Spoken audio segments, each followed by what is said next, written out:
केरल प्रांत में एक राजा थे, बड़े धर्मात्मा राजा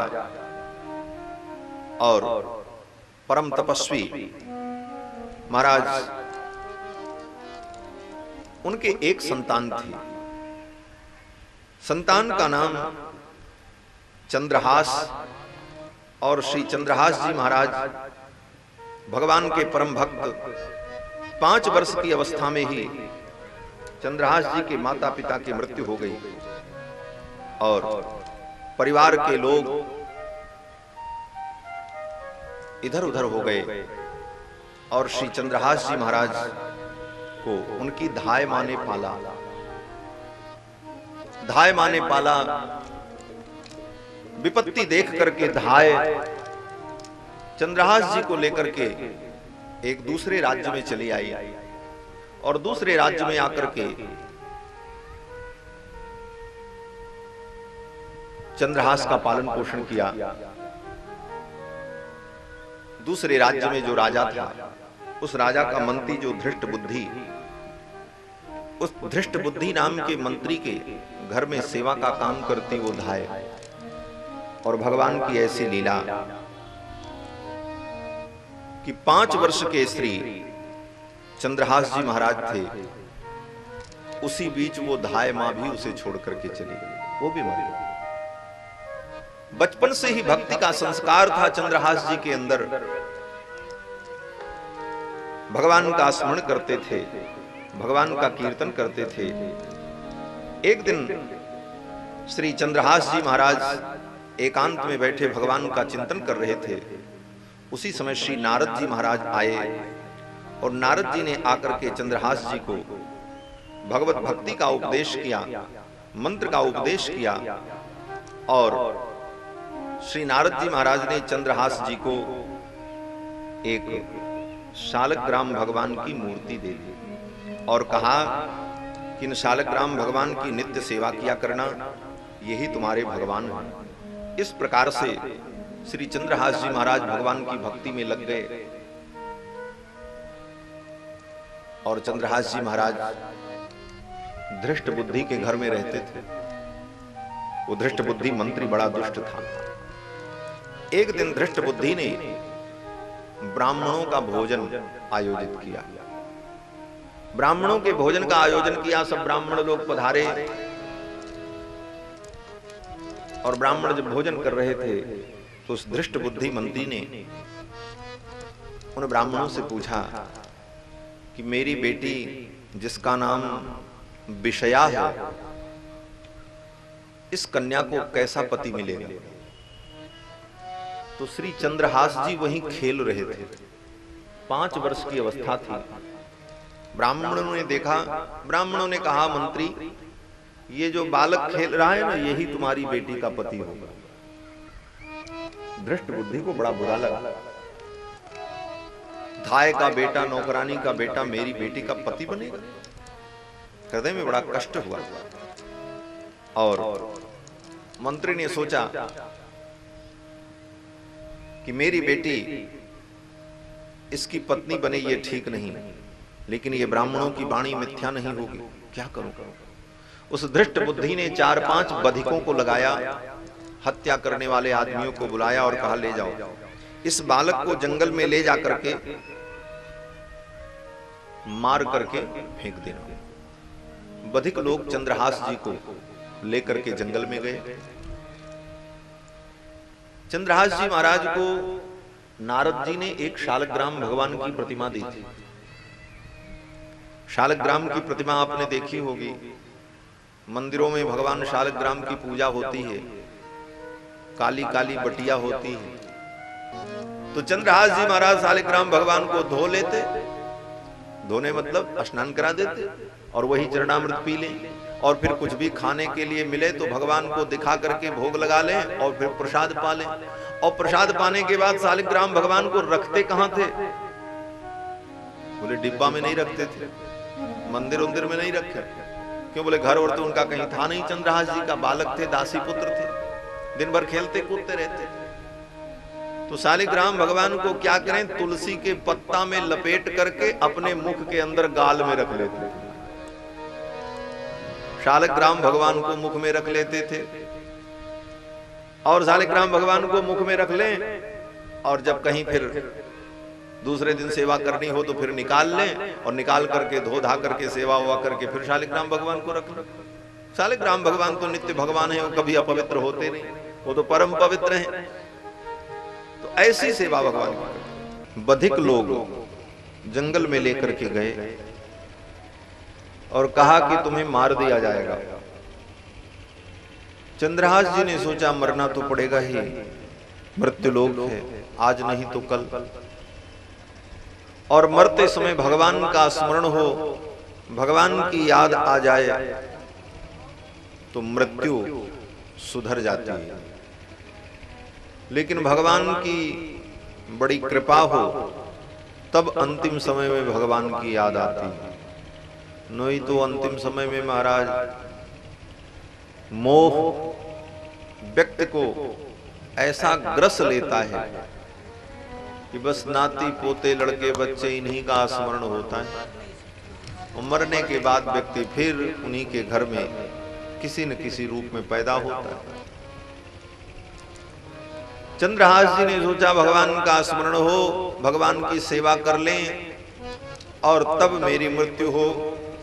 और चंद्रहास जी ने उन बधिक के सामने, उन हत्यारों के सामने बैठ गए और अपने शालिग्राम भगवान को मुख से निकाला और निकालने के बाद उनकी सेवा की, महाराज स्नान कराया। जो कंदमूल फल इत्यादि मिला वो भगवान को भोग लगाया और भोग लगाने के बाद भगवान का ध्यान किया और ध्यान करने के बाद शालिग्राम भगवान को फिर अपने मुख में रख लिया। और चंद्रहास जी ने कहा अब आप लोग मुझे मार डालो। वे बधिक चंद्रहास जी की इस भक्ति को देखकर इतने प्रभावित हुए, उनका भी मन बदल गया। देखो, संतों का, भगवान के भक्तों का दर्शन जो है यह भी व्यक्ति के पाप को नष्ट कर देता है। गोस्वामी तुलसीदास जी महाराज कहते हैं संत दरस जिमि पातक डरई। संतों के दर्शन से, भगवान के भक्तों के दर्शन से व्यक्ति के पाप नष्ट हो जाता है, सद्बुद्धि आ जाती है, सद्विचार उत्पन्न हो जाता है। चंद्रहास जी की इस भक्ति को देखकर, चंद्रहास जी को देखकर उन बधिकों का मन बदल गया और बधिकों ने सोचा हाय हाय, हम इतने अभागे हैं कि ऐसे बालक की हत्या करने के लिए आए हैं, इस बालक की हत्या करना ठीक नहीं। दूसरे ने कहा राजा को, मंत्री को जवाब क्या देंगे। तब तक एक बधिक की दृष्टि चंद्रहास जी के चरण पर गई और चंद्रहास जी महाराज के बाएं पैर में 6 उंगलियां थी। कभी कभी होता है ना, किसी किसी को एक उंगली ज्यादा ही होती। चंद्रहास जी के बाएं पैर में 6 उंगली थी। एक बधिक ने कहा इसकी ये 6वीं उंगली काट लो और यही ले चल करके राजा को दिखा देंगे कि हम लोगों ने उसको मार दिया और इसे छोड़ दो। श्री प्रियादास जी महाराज टीका में लिखते हैं, होती 6ठी आंगुरी सो काटी लई दूषण हो, भूषण ही भयो जाई कहीं साठ चीनी है। होती 6ठी आंगुरी सो काटी लई दूषण हो, भूषण ही भयो जाई कहीं साख चीनी है। होती 6ठी आंगुरी सो। 6वीं अंगुली जो थी उसी को काट लिया और काट करके ला करके धृष्ट बुद्धि को दिखा दिया, हमने मार दिया उसे। उंगली को देख करके धृष्ट बुद्धि ने पहचान लिया, हाँ ये तो उसी की उंगली है। धृष्ट बुद्धि ने सोचा कि चंद्रहास तो मर गया, लेकिन चंद्रहास जी तो बच गए। देखो, भगवान जो करते हैं बहुत अच्छा करते हैं। चंद्रहास जी को अगर एक उंगली ज्यादा न होती तो आज चंद्रहास जी बचते, और बचते तो 5 में से 1 उंगली काटी जाती। तो भगवान ने एक उंगली बढ़ाई थी, इसका भी प्रयोजन था समझो। प्रियादास जी टीका में कहते हैं, होती छठी आंगुरी सो काट लई, दूषण हो भूषण ही भयो। कोई भी अंग अधिक होना इसको कहते हैं अधिकांग, और कोई अंग कम होना इसको कहते हैं हीनांग। तो हीनांग और अधिकांग ये दोनों दोष है, दूषण है। लेकिन ये भगवान ने ऐसा किया, इसलिए ये दूषण भी आज भूषण बन गया और चंद्रहास जी के प्राण की रक्षा का कारण बन गया। इसलिए भक्त को हमेशा यही चिंतन करना चाहिए कि भगवान जो करते हैं अच्छा करते हैं। ठाकुर जी का काम कभी गड़बड़ होता ही नहीं है। एक दृष्टांत आपको बताऊं। एक राजा था, उस राजा के जो मंत्री थे वो भगवान के परम भक्त, और वो कोई भी बात हो तो यही कहते थे, भगवान जो करते हैं अच्छा करते हैं। राजा सुनता था। एक दिन बड़ी अद्भुत घटना हुई। बोले क्या हुई? बोले राजा जो है वो गन्ना चूस रहा था, छील छील करके गन्ने को चूस रहा था और बातें भी कर रहा था। बात करते करते ध्यान उसका इधर उधर हुआ और गन्ना छीलते समय दांत से गन्ने को पकड़ना चाहिए तो पकड़ में आ गई उंगली, और ध्यान दिया नहीं, मारा तो उंगली ही कट गई उसकी, अपनी उंगली को ही काट लिया। खून बहने लगा, राजा चिल्लाने लगा। मंत्री बगल में खड़े थे, हमेशा मंत्री साथ में रहते। मंत्री की आदत थी, मंत्री ने कहा महाराज भगवान जो करते हैं सो अच्छा करते हैं। अब राजा को क्रोध आ गया, मेरी तो उंगली कट गई, मेरी तो उंगली कट गई, और मंत्री जी कहते हैं कि भगवान जो करते हैं सो अच्छा करते हैं। स्वाभाविक है किसी की खोपड़ी फूट जाए, किसी को चोट लग जाए और आप बगल में खड़े होकर के हंसते हुए कहो भगवान जो करते हैं सो अच्छा ही करते, तो व्यक्ति तो नाराज हो। राजा को बड़ा क्रोध आया। राजा ने कहा अच्छा भगवान जो करते हैं अच्छा करते हैं। मंत्री को उठा करके कारागार में बंद कर दिया। राजा तो राजा, राजा ने कहा बंद करो इस मंत्री को। मंत्री को कारागार में डाल दिया। बात तो यहीं समाप्त हो गई। एक दिन राजा महाराज शिकार खेलने जंगल में गए। जंगल में शिकार खेलते खेलते भटक गए और जंगल में कोई डाकू, कोई चोर काली देवी की पूजा कर रहा था और आज उसकी पूजा का अंतिम दिन था। उस डाकू ने सोचा कोई आदमी मिले तो उस आदमी की बलि चढ़ा करके हम अपनी पूजा की पूर्णाहुति करें। अपने सेवकों को भेजा, कोई आदमी मिले तो पकड़ के लाओ। अब जंगल में कौन मिले? राजा भटक रहा था, राजा कोई पकड़ लिया और पकड़ करके देवी जी के सामने ले गया बलि चढ़ाने के लिए। तो बलि चढ़ाने का नियम होता है, जिसकी बलि चढ़ाई जाए वो हीनांग न हो, अधिकांग न हो, उसके कोई अंग अधिक न हो और कोई अंग कम न हो। डाकू ने जब पूरे अंग का परीक्षण किया तो देखा उंगली कटी थी। डाकू ने कहा इस आदमी को छोड़ दो, ये बलि चढ़ाने लायक नहीं। जान बच गई महाराज। राजा जब रास्ते में चला तो सोचने लगा, आज अगर मेरी उंगली कटी न होती तो आज तो गला ही कट जाता। ये डाकू मुझे देवी जी के सामने बलि चढ़ा देता। उंगली कटी थी इसलिए हम बच गए। मंत्री जी ठीक कहते थे, भगवान जो करते हैं सो अच्छा करते हैं। राजा को बात समझ में। राजा आया, आते ही राजा ने तुरंत मंत्री को कारागार से मुक्त किया और मंत्री से कहा महाराज मुझसे बहुत बड़ी गलती हो गई, मैं समझ नहीं सका, आपने ठीक कहा था भगवान जो करते हैं अच्छा करते हैं। अगर मेरी उंगली न कटी होती तो आज मेरा गला कट जाता। मंत्री ने कहा चलो ठीक है, देर आए दुरुस्त आए, बात तो समझ में आ गई। लेकिन राजा तो राजा ही था, राजा तो बुद्धिमान था, जिज्ञासु। राजा ने कहा मंत्री जी एक बात बताओ, मेरी उंगली कट गई, भगवान जो करते हैं अच्छा करते, मेरा प्राण बच गया, लेकिन मेरी बुद्धि में ये विकार आया और मैंने तुमको कारागार में बंद कर दिया, तुमको मैंने जेल में डाल दिया और इतने दिन तक जेल में तुम पड़े रहे, दुख का अनुभव किया, तो ये भी तो भगवान ने ही किया। भगवान जो करते हैं अच्छा करते हैं, तो इसको हम अच्छा कैसे माने? ये किस प्रकार से अच्छा है? तो मंत्री ने कहा राजा अगर आप मुझे जेल में न बंद करते तो मैं शिकार खेलने जाता तो तुम्हारे साथ जाता, तुम भी जाते मैं भी जाता, तुम तो बच जाते, मेरा गला तो कट ही जाता। तो हमारे साथ जो हुआ यह भी अच्छा हुआ, और जो तुम्हारे साथ हुआ वो भी अच्छा हुआ। इसलिए भगवान जो करते हैं अच्छा ही करते हैं। राजा की उंगली कटी ताते बच गए प्राण। अगर उंगली न कटी होती तो प्राण न बचता, गला कट जाता। और मंत्री जी जेल में थे इसलिए उनके प्राण बच गए। तो भगवान का विधान बड़ा मंगलमय होता है। भगवान के विधान को हर क्षण मंगलमय ही अनुभव करना चाहिए। एक उंगली ज्यादा थी चंद्रहास जी की, वही कट गई, दोष भी समाप्त हो गया और प्राण भी बच गए। दिखाया जाकर के दृष्ट बुद्धि ने कहा हाँ ठीक है, बहुत अच्छा किया तुम लोगों ने। चंद्रहास को जंगल में छोड़ करके वे बधिक चले गए। संजोग से उसी जंगल में एक राजा घूमते हुए शिकार खेलने आया। कुंतलपुर का राजा कुलिंद, चंदनावती नाम की नगरी का राजा आया कुलिंद।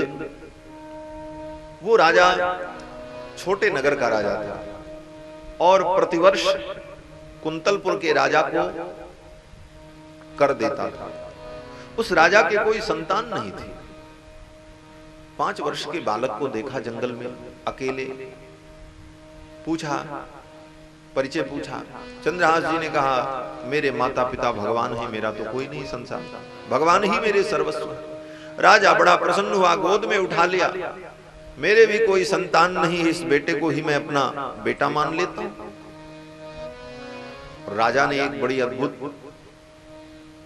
घटना देखी वहां पर। चंद्रहास जी जिस पेड़ के नीचे बैठे थे उसी पेड़ की डाली पर एक शार्दूल नाम का पक्षी बैठा हुआ था और वो अपने पंख को फैला करके चंद्रहास जी के ऊपर छाया कर रहा था। ज्योतिष शास्त्र में वर्णन है कि शार्दूल पक्षी अपने पंख से जिसके ऊपर छाया करता है वह व्यक्ति चक्रवर्ती सम्राट होता है। शार्दूल पक्षी के पंख की छाया जिसके मस्तक पर पड़ जाए वही व्यक्ति चक्रवर्ती सम्राट होता है।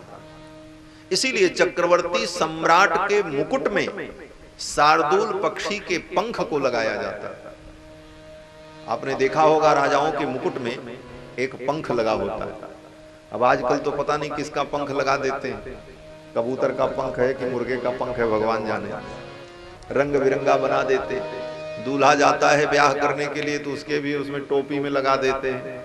लेकिन वो परंपरा क्या है, बोले चक्रवर्ती सम्राट के मुकुट में शार्दूल पक्षी का पंख लगाया जाता है।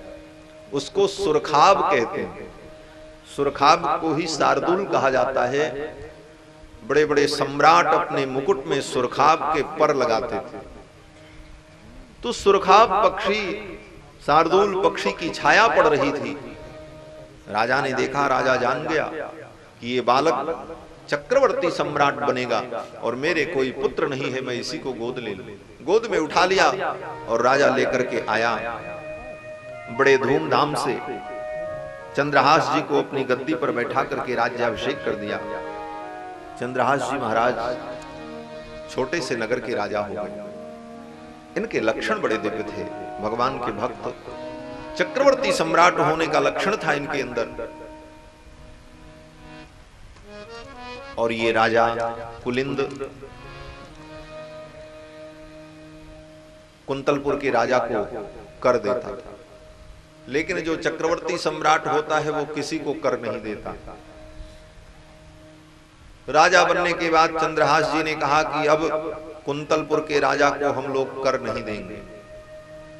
समय से कर जब नहीं पहुंचा तो राजा ने अपने मंत्री धृष्ट बुद्धि से कहा कि जाओ जाकर के कर वसूल करके ले आओ। धृष्ट बुद्धि सेना लेकर के आया और उसकी सारी सेना को चंद्रहास जी ने पराजित कर दिया।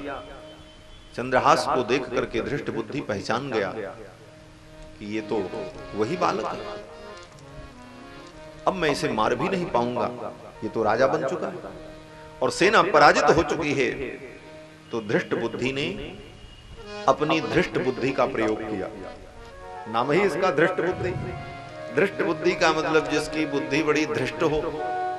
धृष्ट बुद्धि ने सोचा कपट से इसे मार दिया जाए, और धृष्ट बुद्धि ने चंद्रहास जी के सामने अपना मुकुट रख दिया और कहा, राजन आप विजयी हुए, अब मैं आपसे कर नहीं लूंगा, और आप मेरे पुत्र के समान हैं अवस्था में, और तत्काल आप मेरा संदेश लेकर के मेरे पुत्र मदन सेन को सुना दें। चंद्रहास जी ने कहा, क्या संदेश है? बोले, मैं पत्र लिखूंगा। धृष्ट बुद्धि ने एक पत्र लिखा, और उस पत्र में लिखा अपने पुत्र मदन सेन को कि मदन सेन, ये पत्र लेकर के जो पत्रवाहक जा रहा है, इसको किसी भी प्रकार से विष पिला देना। विषमस्मयी प्रदातव्यम त्वया मदन शत्रवे। ये कथा महाभारत में, जैमिनीय महाभारत में वेदव्यास जी ने वर्णन किया है चंद्रहास जी की कथा का। धृष्ट बुद्धि ने पत्र में लिखा कि विषमस्मयी प्रदातव्यम त्वया मदन शत्रवे। अय मदन शत्रु, इसको विष प्रदान कर देना। कार्या कार्यम न द्रष्टव्यम कर्तव्यम खलु में प्रियम। और क्या करना है क्या नहीं करना है ये विचार करने की जरूरत नहीं है, इसे विष दे देना, यही मेरी आज्ञा है। पत्र में लिख करके दे दिया। और धृष्ट बुद्धि ने चंद्रहास जी से कहा, ये पत्र मत खोलना, ये पत्र ले जाकर के मेरे बेटे को दे दे। चंद्रहास जी महाराज पत्र लेकर के जब आए कुंतलपुर, घोड़े पर बैठ करके थक गए थे, एक बगीचे में विश्राम करने लगे। थोड़ी देर विश्राम कर लें, तब ये पत्र ले जाकर के मदन को दें। उसी समय धृष्ट बुद्धि जो मंत्री था, उसकी बेटी जिसका नाम विषया था, जिसके विषय में ब्राह्मणों ने भविष्यवाणी की थी कि इसका पति ये बालक होगा, जिस कारण से धृष्ट बुद्धि चंद्रहास को मारना चाहता था, वो विषया अपने सखियों के साथ उसी बगीचे में घूमने के लिए आई। दूर से चंद्रहास जी को सोते हुए देखा, प्रसन्न हो गई। अरे ये तो बड़े कमनीय हैं, बड़े सुंदर हैं। और वो कुछ विचार करती, तब तक धृष्ट बुद्धि चंद्रहास जी के साफे में, पगड़ी में वो पत्र बंधा था, और हवा के वेग से वो पत्र बाहर गिर गया। विषया ने उस पत्र को उठा करके देखा तो नीचे पत्र में विषया के पिता का हस्ताक्षर था, और पत्र में लिखा था कि विषमस्मयी प्रदातव्यम त्वया मदन शत्रवे। अय मदन शत्रु, इसको विष दे देना। तो वो कन्या सोचने लगी, ये मेरे पिताजी ने ऐसा क्यों लिखा? इतने सुंदर पुरुष को, ऐसे दिव्य पुरुष को विष देने की बात तो मेरे पिता नहीं लिख सकते। और तब तक उसका ध्यान गया, अरे इसमें विष नहीं, मेरे पिता शायद विषया लिखना चाहते थे कि विषयामस्मयी प्रदातव्यम। शायद मेरे भाई को मेरे पिता आदेश करना चाहते थे कि जाते ही अपनी बहन का कन्यादान इस पुरुष को कर देना। और लिखते समय उनकी कलम जो है हिल गई, इसीलिए विषया की जगह पर विष हो गया। और मन में चंद्रहास जी के प्रति उस विषया का कांत भाव प्रकट हुआ, प्रियतम का भाव प्रकट हुआ। और उसने क्या किया? बोले, उस पत्र को लेकर के एकांत में गई और एक पेड़ की डाली से छोटी सी लकड़ी को तोड़कर अपने आंख के काजल को निकालकर उसी काजल से उसमें एक मात्रा बढ़ा दिया। विषमस्मयी प्रदातव्यम, तो जो म लिखा था उसको य बना दिया। तो विषयास्मयी प्रदातव्यम त्वया मदन शत्रवे। अब अर्थ क्या हो गया इस पंक्ति का कि इस बालक को विषया का दान कर देना, और पत्र में काजल से मां को य बनाकर और पत्र को लपेट करके फिर उनकी पगड़ी में लगा दिया। चंद्रहास जी तो सो रहे थे, पता ही नहीं चला। चंद्रहास जी ने आकर के इस पंक्ति का प्रियादास जी स्मरण करते हैं, विषया सुनाम। विषया सुनाम अभिराम दृग अंजन सो, विषया बनाई मन भाई रस बीजी है। विषया सुनाम अभिराम दृग अंजन सो, विषया बनाई मन भाई रस बीजी। आई मिली आलिंग में लालन को ध्यान, ये मत मानो गृह आई तब दीजिए, विषया सुनाम अभिराम मृग अंजन सो, विषया बनाई मन भाई रस दीजिए, विषया बनाई मन भाई रस दीजिए।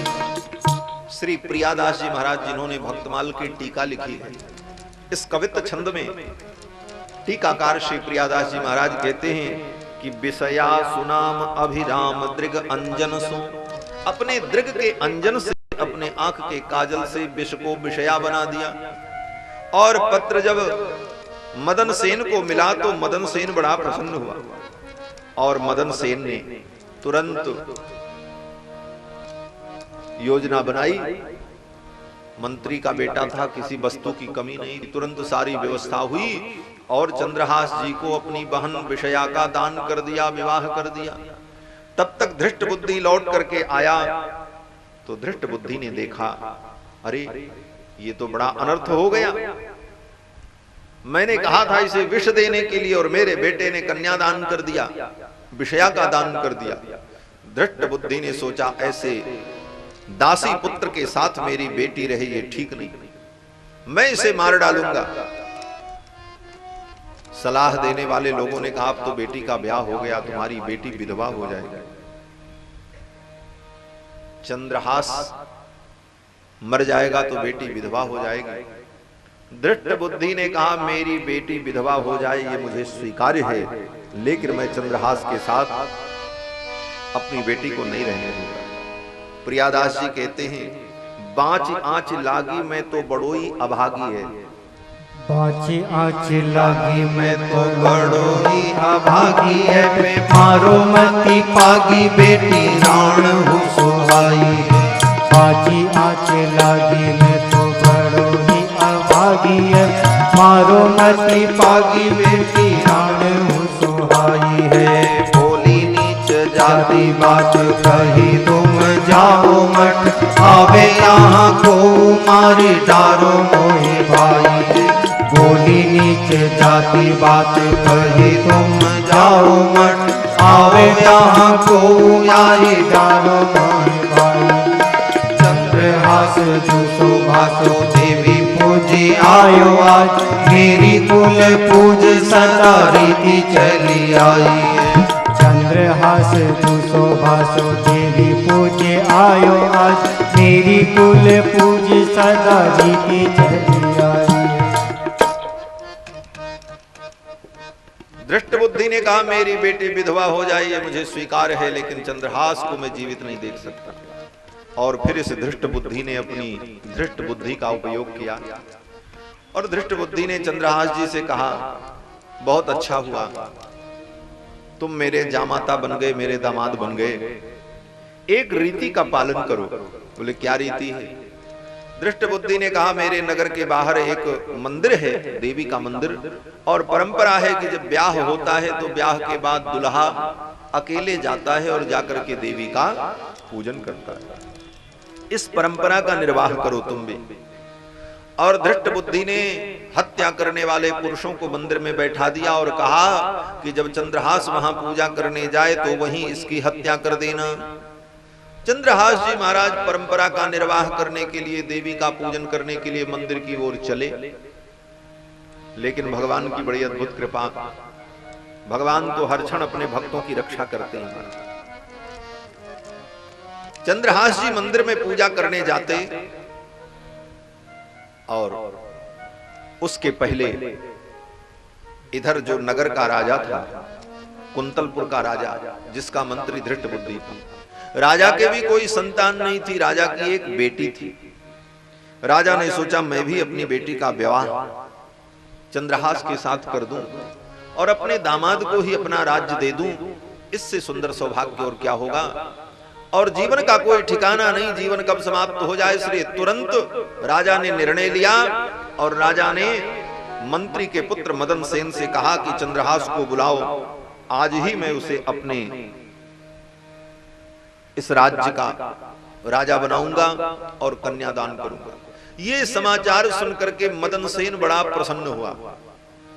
विषया का भाई मदन सेन बहुत प्रसन्न हुआ कि मेरे जीजा जी इस नगर के भी राजा बन जाएंगे, तब तो हमारा परम सौभाग्य होगा। दौड़ता हुआ मदन सेन आया और मदन सेन ने रास्ते में ही रोक लिया। बोले मंदिर मत जाओ, चलो महाराज बुला रहे हैं। बोले मंदिर में पूजा करने की विधि है, मुझे जाना चाहिए। मदन सेन ने कहा यहीं से भाव से देवी को प्रणाम कर लो, देवी प्रसन्न हो जाएंगी और आपके बदले में मैं जाकर के वहां पूजन कर देता हूं, आप तो महाराज के पास जाओ। बीच रास्ते से ही चंद्रहास जी को भेज दिया, चलो ही करण पूजा। चलो ही करण पूजा देशपति राजा कही, मेरे सुत नाही राज भाई को ले दीजिए। चलो ही करण पूजा देशपति राजा कही, मेरे सुत नाही राज भाई को ले दीजिए। सचिव सुवन सोचो कहो तुम लाभो जाबो, पाबो नहीं फेरी समय अब काम कीजिए।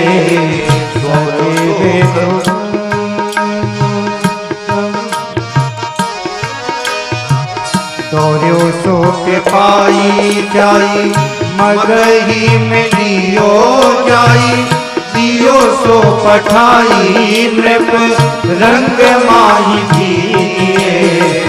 तोरी अपमान तेना डरो सन्मान करो, जात मार डालो या सो भाषो भूप लीजिए। देवी अपमान तेना डरो सन्मान करो, जात मार डालो या सो भाषो भूप लीजिए। चलो करण पूजा। देवी की पूजा करने के लिए चंद्रहास जी चले और बीच में जाकर के ही मदन सेन ने रोक लिया और कहा आप तो महाराज के पास जाओ, महाराज आपकी प्रतीक्षा कर रहे हैं और आप चिंता मत करो कि देवी नाराज हो जाएंगे। देवी के अपमान से आप मत डरो, आप मानसिक प्रणाम कर लो, बाकी पूजा मैं कर देता हूं जाकर, हमारे आप में कोई अंतर थोड़ी। मदन सेन की बात मान करके चंद्रहास जी तो राजा के पास आए। राजा ने अपनी कन्या का दान किया, सिंहासन पर बैठा करके इनका राज्याभिषेक कर दिया और उधर मदन सेन मंदिर में पूजा करने गया। बधिक लोग छिप करके बैठे थे कि कोई पुरुष आएगा उसे तुरंत मार देना है, और मदन सेन को उन बधिकों ने मार डाला। चंद्रहास जी तो बच गए, मदन सेन मर गया। दौड़ता हुआ मंदिर में पीछे से धृष्ट बुद्धि पहुंचा कि अब तो चंद्रहास मर गया होगा, लेकिन जाकर के देखा तो उसका बेटा ही मरा पड़ा। अब तो धृष्ट बुद्धि अपना सिर वहीं पटकने लगा और देवी जी के सामने पत्थर पर सिर पटक पटक करके वो धृष्ट बुद्धि भी मृत्यु को प्राप्त हो गया, मर गया।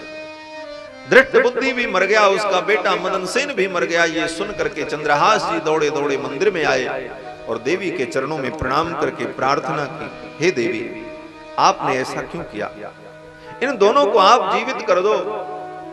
और चंद्रहास जी के भक्ति के प्रताप से देवी प्रसन्न हो गई और देवी ने प्रकट होकर के कहा ये दोनों पापी थे, दुष्ट थे, तुम्हारे शत्रु थे, ये मर गए, अच्छा हुआ। चंद्रहास जी ने कहा नहीं, ये मेरे ससुर जी हैं और ससुर तो पिता के तुल्य होता है, और ये मेरे साले हैं, यह भी परम प्रिय है, इसलिए इसको भी आप जीवित कर दो। चंद्रहास जी के कहने पर भगवती दुर्गा ने धृष्ट बुद्धि को और मदन सेन को पुनः जीवित कर दिया। और धृष्ट बुद्धि जब जीवित हो गए तो अब इनकी बुद्धि निर्मल हो गई। जो चंद्रहास जी के प्रति दुर्भाव था वो भाव समाप्त हो गया और प्रसन्नता पूर्वक उठ करके धृष्ट बुद्धि ने चंद्रहास जी को हृदय से लगाया और परम प्रसन्नता का अनुभव किया है।